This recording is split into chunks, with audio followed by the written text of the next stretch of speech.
তো আজ চলে এসেছিলাম কলেজে এসেছিলাম অ্যাসাইনমেন্ট জমা দেওয়ার জন্য। তো এখানে সেই জন্যই দাঁড়িয়ে আছি কখন এই ভাস্বতী লেট করে এসেছে, দিয়ে ওর কিছু লেখা বাকি ছিল ওগুলো কমপ্লিট করবে।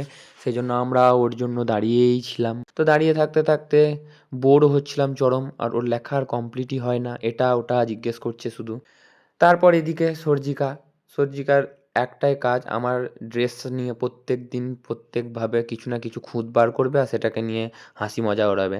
সেরকম এই জুতোটা, এত সুন্দর জুতো, আমার পার্সোনালি তো দারুণ পছন্দ। তো এটা নিয়ে মজা ওড়াতেই থাকে। এদিকে ভাস্বতী হ্যাঁ, হ্যাঁ করে হাসছে, এখনও কমপ্লিট হয়নি। আর অঙ্কিত দাঁত কামড়ে বসে রয়েছে। এখনও ভাস্বতীর লেখা কমপ্লিটই হয়নি, ও তখন থেকে লিখেই যাচ্ছে। এদিকে বাকিরা সবাই জমা দিতে চলে গিয়েছে, বাট আমি ওর জন্য এখনও দাঁড়িয়েই রয়েছি। তো তারপর এক যুগ পর ও কোনো রকমে অ্যাসাইনমেন্টটা কমপ্লিট করলো। এদিকে ও এক মুখ মেকআপ নিয়ে কলেজ আসতে পেরেছে, কিন্তু বাড়িতে অ্যাসাইনমেন্টটা কমপ্লিট করে আসতে পারেনি। আবার প্রমাণ দিচ্ছে ও নাকি মেকআপ করে আসেনি। আচ্ছা, তোমাদের কি মনে হয়? আমার তো মনে হয় না। তারপরে ওর মেকআপ করা না করা নিয়ে খানিকক্ষণ তর্ক বিতর্ক করার পর আমরা শেষমেশ অ্যাসাইনমেন্টটা জমা দিয়ে চলে আসি। তারপর অ্যাসাইনমেন্টটা জমা দিয়ে চলে এলাম। তো জমা দিয়ে আসার পর কি আর সোজা বাড়ি চলে যাওয়া হয়? সেই জন্য চলে গিয়েছিলাম আমরা অরুণের দোকানে আইসক্রিম কিনতে। অরুণের দোকানে আমুলের আইসক্রিম কিনে নিয়ে চলে এলাম।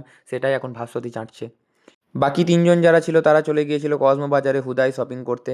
কিন্তু আমরা ৩ জন এখানে আইসক্রিম খাচ্ছি রাস্তার ধারে দাঁড়িয়ে। তো এটা আমাদের রেক্সোনা খাইয়েছিল। তো রেক্সোনা যেহেতু আইসক্রিম খাওয়ালো, আমারও কিছু খাওয়ানো উচিত। সেজন্যই আমি ফুচকা খাইয়ে দিলাম। আর এটা হচ্ছে বোলপুর কলেজের বাইরে এই কাকুটা বসে। ১০ টাকায় ৪ টে ফুচকা। ফুচকাটা খুবই টেস্টি হয়। তোমরা চাইলে খেতে পারো। ফ্রিতে প্রমোশন করে দিলাম। তো এই ছিল আমার ভিডিও। ভিডিওটা যদি ভালো না লাগে তাহলে অবশ্যই সাবস্ক্রাইব করবে, লাইক করবে, শেয়ার করবে, কমেন্ট করবে। Tata, bye bye.